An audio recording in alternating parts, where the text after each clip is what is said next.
Good evening everyone. Welcome to the current affairs class. Audio video clear है आप लोगों तक? कंफर्मेशन दीजिए एक बार।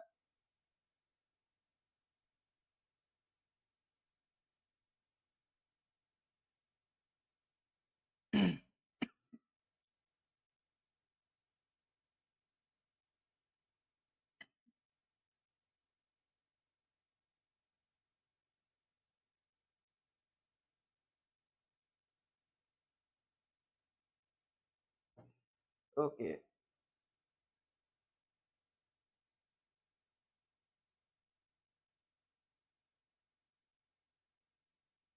इसका बताइए आंसर।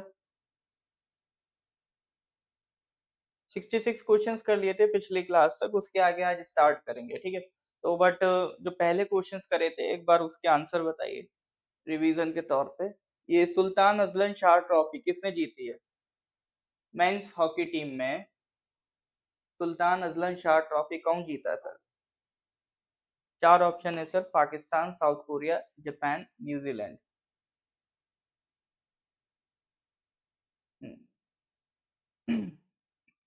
हाँ जी बिल्कुल, करेक्ट आंसर क्या था? जापान था। आई थिंक 66 तक हो गया था पिछली क्लास में।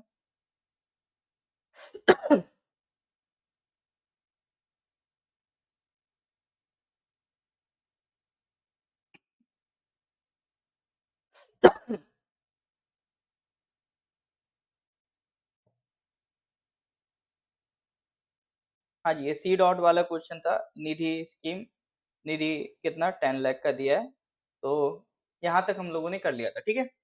चलिए, तो 66 के आगे स्टार्ट करेंगे आज की क्लास में। तो सर आज का पहला क्वेश्चन, क्वेश्चन नंबर 61।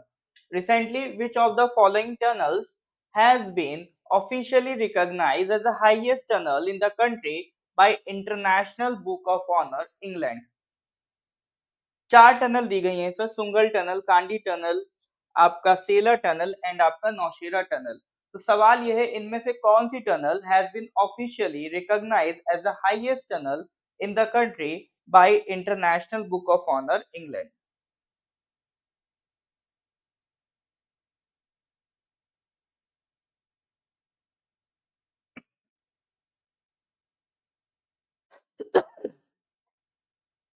बिल्कुल correct answer is your Sela tunnel, ठीक है। इसका करेक्ट आंसर सर क्या है?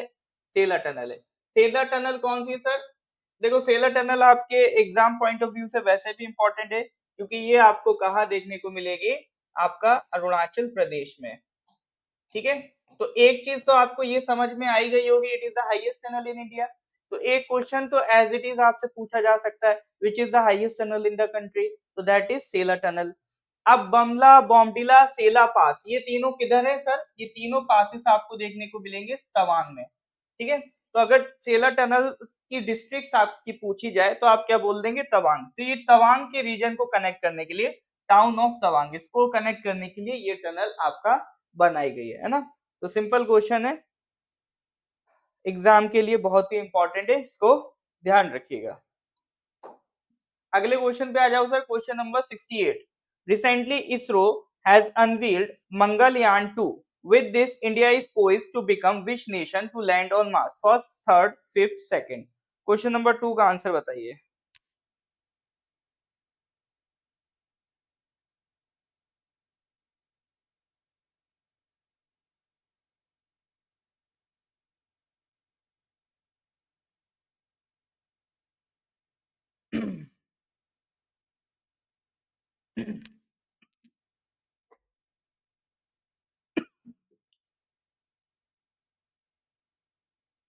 ISRO has unveiled Mangalyaan 2.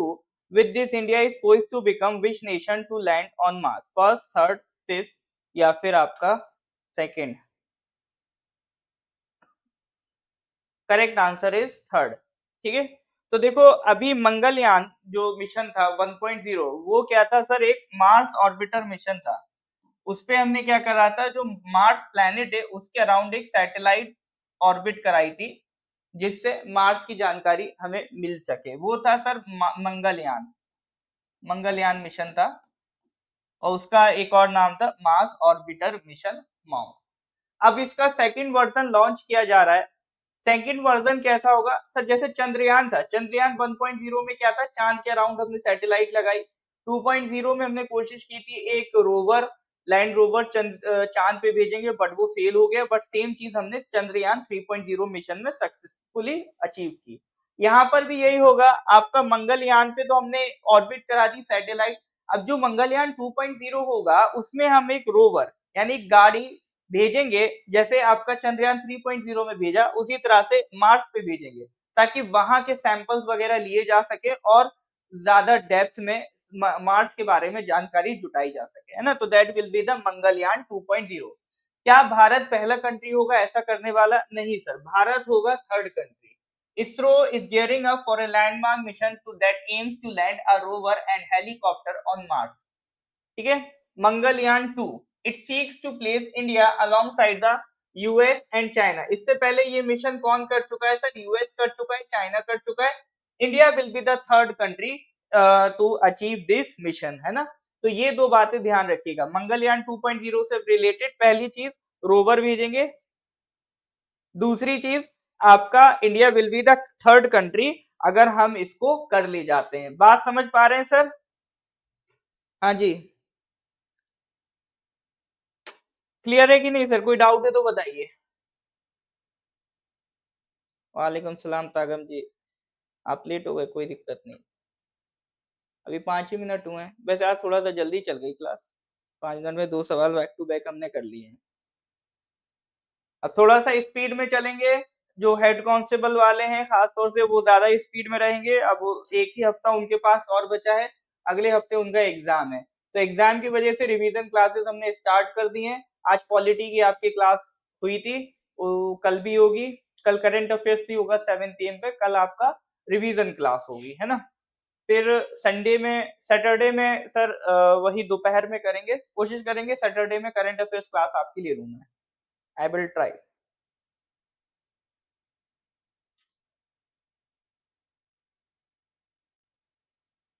ठीक है। चलिए, तो that is your question number 68। Next question पे आते हैं sir, question number 69। Recently, Marble mined in Ambaji has received GI tag. It is associated with which of the following states? Rajasthan, Madhya Pradesh, Gujarat, Kerala. Marble mined in Ambaji has received a GI tag. It is associated with which of the following states? GI tag का question है sir, ठीक है ना। किसका question है? GI tag का question है। GI tag के क्वेश्चन आपको गलत नहीं करने हैं। बताइए sir, marble mind in Ambaji has received a GI tag, it is associated with which of the following states? Correct answer क्या होगा?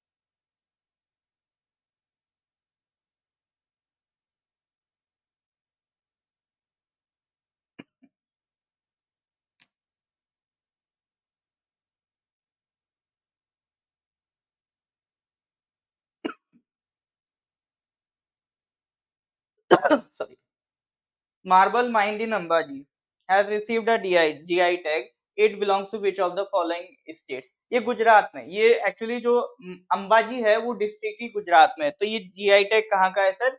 ये मार्बल आपको गुजरात में मिलता है। अब आपसे यह नहीं पूछेगा कि मार्बल की खूबसूरती बखान करो, अगर सवाल आएगा तो सीधा यही आएगा, ये जीआई टैग किस स्टेट का है। दूसरा सवाल आ सकता है सर जीआई टैग के बेसिक इंफॉर्मेशन से रिलेटेड। जैसे जीआई टैग के बारे में कुछ बेसिक जानकारी आपको ये पता होनी चाहिए कि जीआई टैग होता क्या है। मतलब एक तरीके का ये कॉपीराइट है। मान लो कोई प्रोडक्ट है, आपके सर्टेन डिस्ट्रिक्ट में वो पाया जाता है ना, आपके सर्टेन डिस्ट्रिक्ट में वो बनाया जाता है। तो हो सकता है कोई और स्टेट कोई और डिस्ट्रिक्ट आपके प्रोडक्ट को कॉपी करके अपने यहाँ बनाने लगे, लेकिन वो एक्चुअल में फेमस चीज तो आपके यहाँ की है। तो अगर उस प्रोडक्ट को एक जीआई टैग मिल गया तो उसका जो प्रोडक्शन है सिर्फ आप ही की डिस्ट्रिक्ट में हो सकता है, बाहर नहीं हो सकता। तो एक तरीके का कॉपीराइट हो जाता है। तो इससे क्या है, उसकी प्रोडक्शन में उसका जो भी बिजनेस होगा उसमें आपको फायदा मिलेगा। तो ये एक तरीके का कॉपीराइट प्रोवाइड करता है आपको। और ये जो जीआई टैग हमेशा के लिए नहीं होता है, इसकी वैल्यू रहती है 10 साल के लिए। तो जो रजिस्टर्ड जीआई होता है it is valid for 10 years. करता कौन है sir? Department for promotion of industry and internal trade under the commerce ministry. ठीक है, ये सारा काम किसके अंडर होता है? कॉमर्स मिनिस्ट्री के अंडर होता है। इसके लिए कानून भी है, geographical indication of goods registration and protection act of 1999। ठीक है, जीआई एक्ट कब का है सर? 1999 का। It seeks to provide for the registration and better production of geographical indications relating to goods in India. इसको कौन सर गवर्न करता है? WTO agreement on trade related aspects of intellectual property rights. ठीक है, world trade organisation का एक agreement है जिसको शॉर्ट में कहते हैं trips, trade related aspects of intellectual property rights. तो WTO का एग्रीमेंट है ट्रिप्स, उसके बेसिस पे ये कानून आपका बनाया गया है। मेन चीज तो ये ध्यान रखना 10 साल के लिए होता है, कॉमर्स मिनिस्ट्री इसको रेगुलेट करती है। ठीक है सर, तो that is about GI tag. और इसका कानून कब का है सर? 1999 का है। ऑलराइट, तो क्वेश्चन नंबर ये हो गया सर आपका 69। मूव करते हैं अगले क्वेश्चन की तरफ। क्वेश्चन नंबर 70 सीधे सीधे क्वेश्चन है, उसमें ज्यादा कुछ घूमना है नहीं। Recently, first summit on clean cooking has been organized in Paris, France. This summit was hosted by which of the following organization? WEF, world energy council, IRENA या international energy agency. Clean cooking का sir मतलब क्या होता है? Clean cooking का मतलब होता है जैसे कि आप यूज कर रहे हो एलपीजी गैस, तो वो क्या है? एक तरीके की क्लीन कुकिंग है, क्योंकि उसमें कार्बन एमिशन ऑलमोस्ट मिनिमम होता है। एक कुकिंग होती है सर जो कोयला बर्न करके की जाती है, लकड़ी जला के की जाती है, उसमें कार्बन एमिशन बहुत ज्यादा हाई होता है। तो उसको रोकने के लिए और क्लीन कुकिंग को प्रमोट करने के लिए फर्स्ट समिट ऑर्गेनाइज की गई है पेरिस में। तो ये समिट किस ऑर्गेनाइजेशन ने होस्ट की थी? ये आपका क्वेश्चन है, बताइए जरा।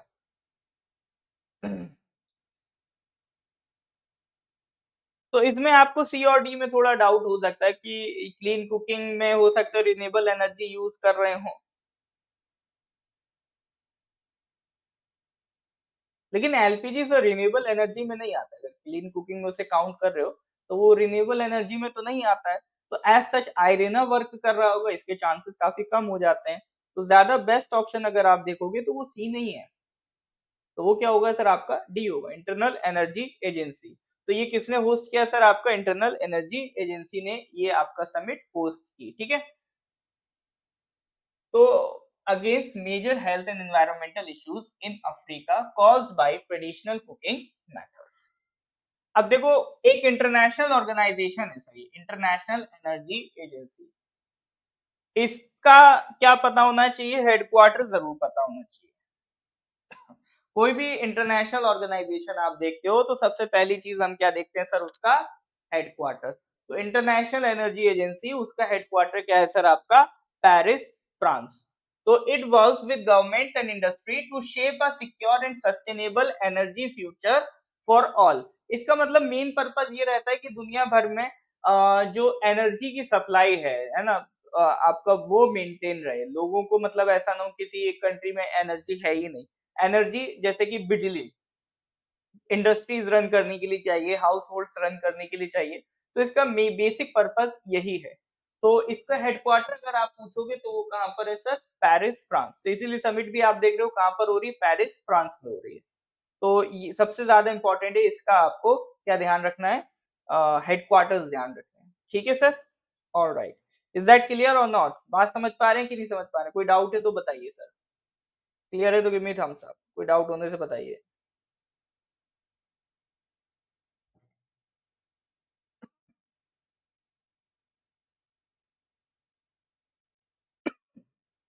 That is your question number 70। अगले क्वेश्चन पे आते हैं sir, question number 71। Recently which of the following countries, brightness तो आप अपने एंड से कंट्रोल कर सकते हैं, मैं कैसे कंट्रोल करूं, पैनल की तो फुल है ब्राइटनेस।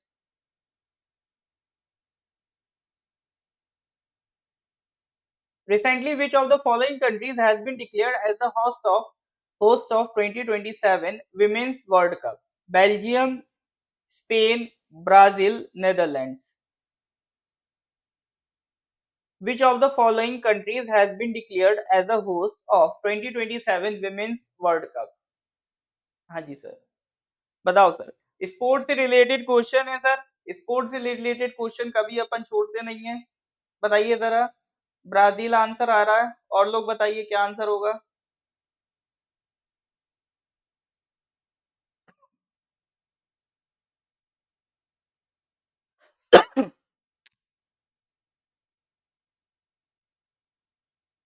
बहुत बढ़िया, हाँ जी सर, करेक्ट आंसर भी आपका ब्राजील है। तो जब भी कोई कंट्री आपके दिमाग में आए, न्यूज में आए, तो सबसे पहला सवाल होना चाहिए इसकी कैपिटल क्या है। ब्राजील की कैपिटल पता नहीं याद हो पाएगी कि नहीं हो पाएगी, बहुत टफ सी है। बिल्कुल सर, देख रहे हो, मतलब ब्राजील से कोई नाम मैच ही नहीं हो रहा है इसका। ठीक है, Brasilia, Brasilia is the capital of Brazil. अब ब्राजील की बात करते हैं तो ब्राजील से रिलेटेड कुछ बेसिक फैक्ट्स ध्यान रखना। जैसे कि ये अमेजोन रिवर है सर, कहाँ देखने को मिल रही है, ब्राजील में देखने को मिल रही है। कुछ पोर्ट्स हैं जो पूछ लेता है, जैसे Rio de Janeiro Brazil, Santos, Sao Paulo, ये लोकेशन कहाँ की है, ये सब आपकी ब्राजील की लोकेशंस हैं। ठीक है, तो ये कुछ बेसिक बातें ब्राजील से रिलेटेड पूछ लेता है। कॉफी सबसे ज्यादा कहाँ प्रोड्यूस होती है ग्लोबली, ब्राजील में प्रोड्यूस होती है। ये भी क्वेश्चन आपका लास्ट टू लास्ट ईयर पिछले 2 सालों में आ चुका है। लार्जेस्ट कॉफी प्रोड्यूसर आपका कहाँ पर है, ब्राजील में है। ठीक है सर, चलिए, तो ये कुछ बेसिक फैक्ट्स हैं रिगार्डिंग ब्राजील, इनको ध्यान रखिएगा। जब बात ब्राजील की निकली थी तो मैं सोचा कुछ बेसिक फैक्ट उसके रिगार्डिंग डिस्कस कर लेते हैं। चलिए, मूव करते हैं फिर अगले क्वेश्चन की तरफ। Question number 72। Recently, who among the following has authored a book titled At the Wheel of Research, an exclusive biography of Dr. Soumya Swaminathan? शयन आचार्य, अनुराधा मसरानहस, पुनीत वाधवा या फिर अनिंदिता सेन। 4 ऑप्शन दिए गए हैं। Who among the following has authored a book titled At the Wheel of Research, an exclusive biography of Dr. Soumya Swaminathan? शयन आचार्य, अनुराधा जी, पुनीत वाधवा या फिर Anindita Sen. 4 option दिए, करेक्ट आंसर बताना सर आपको।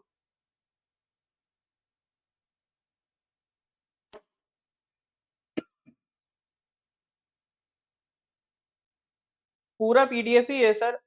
पीडीएफ के लिए अच्छा, आज मैंने बताया नहीं, आज थोड़ा सा जल्दी स्किप कर गया। ठीक है, मैं बता देता हूँ। इसका जो पीडीएफ है उसका जो लिंक है वीडियो के डिस्क्रिप्शन में है। इसकी रिकॉर्डिंग नॉर्थ ईस्ट पीएससी के यूट्यूब चैनल पे अपलोड होगी, वहां पर भी आपको डिस्क्रिप्शन में लिंक मिल जाएगी।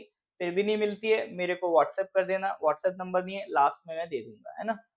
सेकेंड थिंग इज, आप में से जो भी फर्स्ट क्लास कर रहे हो वो एक बार नॉर्थ ईस्ट पीएससी के यूट्यूब चैनल में चले जाएं। मई मंथ के करंट अफेयर्स की वीडियो अपलोडेड है, हर एक मंथ का सेपरेट प्लेलिस्ट वहां पर बना हुआ है। तो जो पहली वीडियो होगी मई मंथ की, उसको आप देख लीजिएगा। उसमें शुरुआत में ही मैंने बेसिक बातें कवर कर रखी कि कितना करंट अफेयर्स पढ़ना होगा, है ना, कैसे नोट्स बनाने होंगे। तो करंट अफेयर्स के रिगार्डिंग जो बेसिक बातें हैं वो आपको वहां पर देखने को मिल जाएंगे। ठीक है सर, चलिए, तो question number 72, at the wheel of research an exclusive biography of doctor Soumya Swaminathan. किसने लिखी सर ये किताब? अनुराधा जी ने लिखी है ना। चलिए, तो डॉक्टर सौम्य स्वामीनाथन कौन है सर? एक लीडिंग साइंटिस्ट है, तो उनके ऊपर ये किताब लिखी गई है। चलिए, तो बुक्स एंड ऑथर से भी सर आपके एग्जाम में क्वेश्चंस आते रहते हैं। तो बुक्स एंड ऑथर भी एक अच्छा मतलब सेक्शन है आपके एग्जाम में, जनरली जहां से पूछे ही जाते हैं यूडीसी वगैरह में, तो खास तौर से उसको ध्यान रखिएगा। तो जो भी इंपॉर्टेंट बुक्स हैं वो मिस नहीं करनी है। क्वेश्चन नंबर 73 पे आ जाओ sir. Which of the following countries has announced the implementation date for the mobility arrangement for talent early professional scheme for Indian nationals, Australia, New Zealand, Canada, England. Which of the following countries has announced the implementation date for the meets for Indian nationals? एक scheme है sir, मतलब ये kind of visa provide करने के लिए scheme है, mobility arrangement for talented early professional schemes.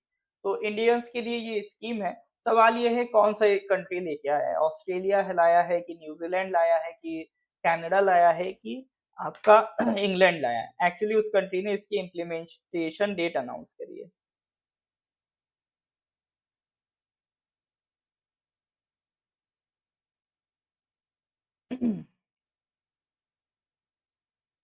हाँ जी sir.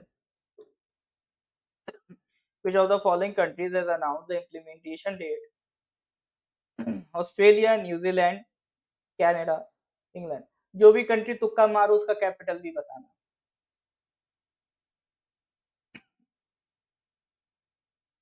चलो करेक्ट आंसर ऑस्ट्रेलिया. ठीक है, करेक्ट आंसर आपका क्या है? ऑस्ट्रेलिया. तो ये जो स्कीम है सर, ये इंडियन ग्रेजुएट्स और जो अर्ली करियर प्रोफेशनल्स हैं, जो उनके लिए लाया गया है ताकि वो ऑस्ट्रेलिया में 2 साल तक रह सकते हैं और वहां पर आपका काम भी कर सकते हैं. ठीक है, तो एक एक एग्रीमेंट हुआ था, Australia India migration and mobility partnership arrangement. ठीक है, तो 2023 में एक ये एग्रीमेंट साइन हुआ था. इसके तहत ये स्कीम ऑस्ट्रेलिया ने लॉन्च करी है ना. मेट्स स्कीम, ध्यान रखना कौन लेके आया है? ऑस्ट्रेलिया लेके आया है. ऑलराइट, बिल्कुल. तो ऑस्ट्रेलिया की कुछ लोग कैपिटल सिडनी लगा देते हैं, वो लोग थोड़ा सा सावधान रहें. कैपिटल सिडनी नहीं है. क्या लिख रहे हैं? हाँ, कैनबेरा है सर. ठीक है, तो इसको ध्यान रखना. नेक्स्ट क्वेश्चन पे आ जाओ sir. Question number 74. Recently Assam has launched disaster reporting and information management system dreams. ठीक है, ड्रीम्स बोले तो disaster reporting and information management system किसने लॉन्च किया? आसाम ने लॉन्च किया है. A digital platform for reporting, accurate reporting and assessment of damages caused by disasters.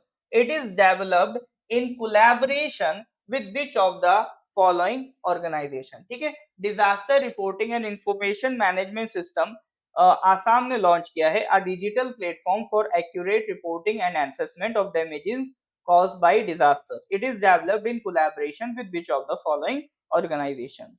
World Bank, UNESCO, UNDP, UNICEF.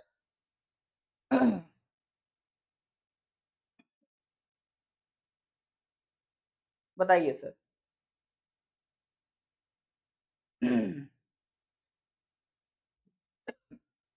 Recently, Assam has launched DRIMS, a digital platform for accurate reporting and assessment of damages caused by disasters. It is developed by in collaboration with which of the following organizations? World Bank, UNESCO, UNDP या फिर UNICEF.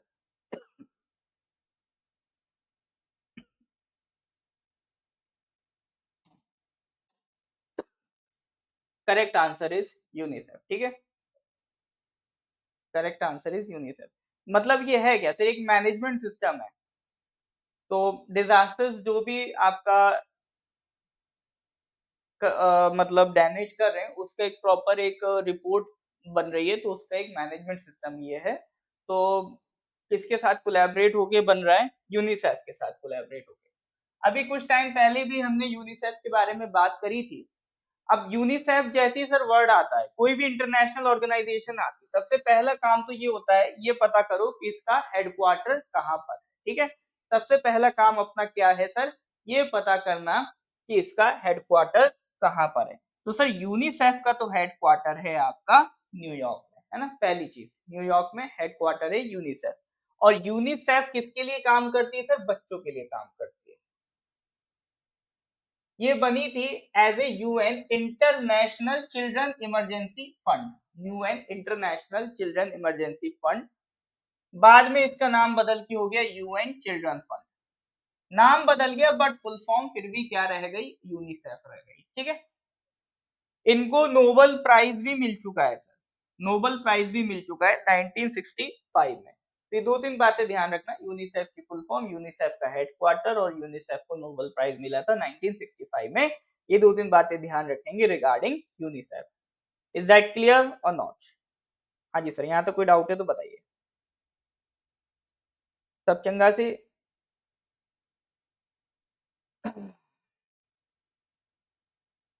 हाँ, अभी हमने UNICEF का नहीं अनीता जी, UNICEF India है ना, UNICEF India की एम्बेसडर बनी है ना, एज ए होल यूनिसेफ की नहीं बनी है वो अभी कुछ दिन पहले मुझे याद आ रहा है, करंट अफेयर्स में हमने उसको डिस्कस किया था, तो वो यूनिसेफ इंडिया की एम्बेसडर बनी है। बहुत अच्छी बात है, आपको याद है। चलिए, तो दैट इज क्वेश्चन नंबर 74। आगे बढ़ते हैं सर अगले क्वेश्चन की तरफ। अगला क्वेश्चन नंबर है sir 75। Recently, Indo-Bangla Ball Music Festival has been organized to celebrate 250th birth anniversary of who among the following?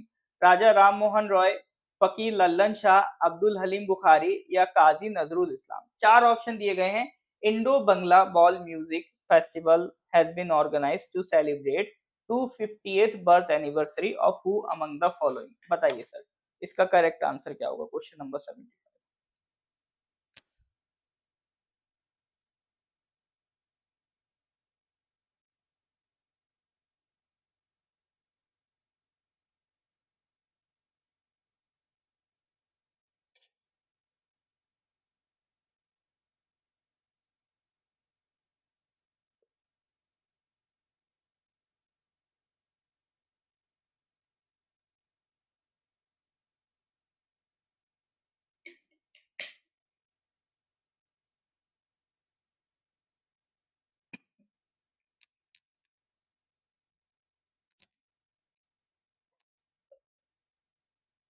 D तुक्का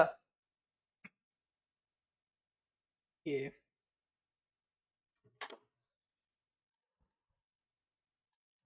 Indo-Bangla Ball Music Festival has been organized to celebrate 250th birth anniversary of who amongst the following? सारी बात करेंगे। देखो, correct answer is फकीर लल्लन शाह। ठीक है, correct answer is फकीर लल्लन शाह। तो ये जो म्यूजिक है सर, ये म्यूजिक का नाम है बॉल म्यूजिक। ठीक है, it is a kind of folk music. Folk music क्या होता है? जो किसी एक रीजन का सॉन्ग होता है, कोई एक स्पेसिफिक रीजनल जो म्यूजिक होते हैं उसको हम क्या कहते हैं? Folk music.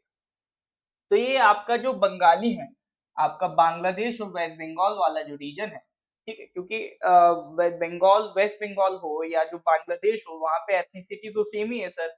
है तो सर वो बंगाली स्पीकिंग पॉपुलेशन, तो उनका ये क्या है सर? आपका एक फॉक म्यूजिक है, बाउल म्यूजिक उसको वो कहते हैं। ठीक है, अब बाउल का क्या मीनिंग होता है वो सब आप पढ़ लीजिएगा, और वो सब आपसे नहीं पूछेगा। ये पूछ सकता कि हाँ, ये म्यूजिक किस रीजन का है, तो वो रीजन आपको पता होना चाहिए, बंगाल। ठीक है, अब इसमें जो लल्लन शाह है, फकीर Lalan Shah is regarded as the most celebrated Baul saint in history, है ना। तो ये जो बाउल म्यूजिक है, it urge man to search for god within himself and decry the role of mosques in temples in the quest of get god god. ठीक है, मतलब ईश्वर को ढूंढने के लिए मंदिर मस्जिद छोड़ो, ईश्वर को अपने अंदर ढूंढो। ठीक है, तो ये कहना है। तो ये तो सर ऐसी चीज है, आप ज्यादातर सूफी संत को सुनोगे तो वो यही बात करते हैं ना। आप बाबा बुल्ले शाह को सुन लो, आप किसी को भी सुन लो, या आप जैसे फकीर लल्लन शाह जो कह रहे हैं, है ना, या फिर आप और भी कोई ज्यादातर सूफी संत सुनोगे तो वो एक ही बात निकल के आती है कि अगर ईश्वर को पाना है तो अपने अंदर पाओ।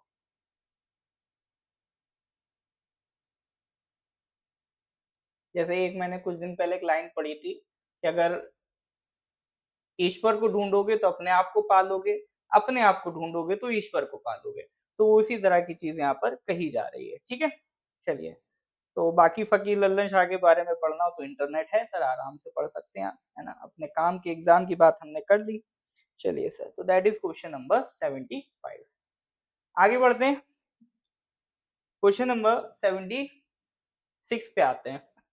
Recently, Indian para-athlete Deepti Jivanji has set a world record of 55.06 seconds in women's 400 meter T20 category at ongoing Para Athletics World Championship 2024. This championship is being held at which of the following places? Paris, Dubai, Kobe, Japan या Rio de Janeiro. देखो ये जो आपका news है ये हम already आपका Arunachal times में डिस्कस कर चुके हैं, ठीक है, अरुणाचल टाइम्स में डिस्कस कर चुके हैं। तो recently Indian para athlete Deepti Jeevanji has set a world record of 55.06 second in women's 400 meter T20 category at ongoing para athletic world championship 2024. This championship is being held at which of the following places? Paris, Dubai, Japan या Rio de Janeiro. ये already हम एक बार discuss किए थे Arunachal times में मई month वाले में, इसका बताइएगा।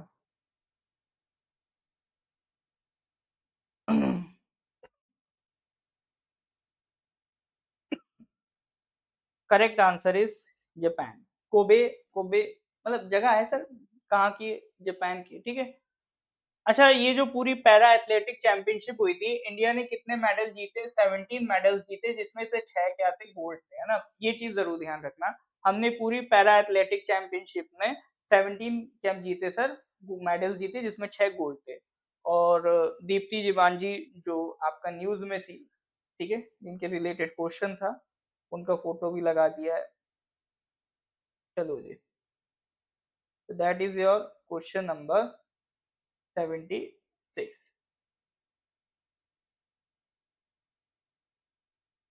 हाँ, यहाँ तो कोई डाउट है तो बताइए।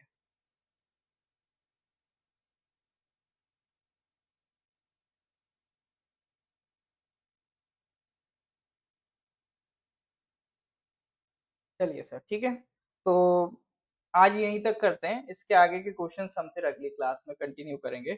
आज थोड़ा सा स्वास्थ्य से मेरा गड़बड़ हो रहा है, आज बड़ी मुश्किल से क्लास ले पाया हूँ आपकी। फिर अगली क्लास में सर हम इसके आगे स्टार्ट करेंगे, ठीक है। चलिए फिर मिलते हैं अगली क्लास में। Till then goodbye, have a nice day.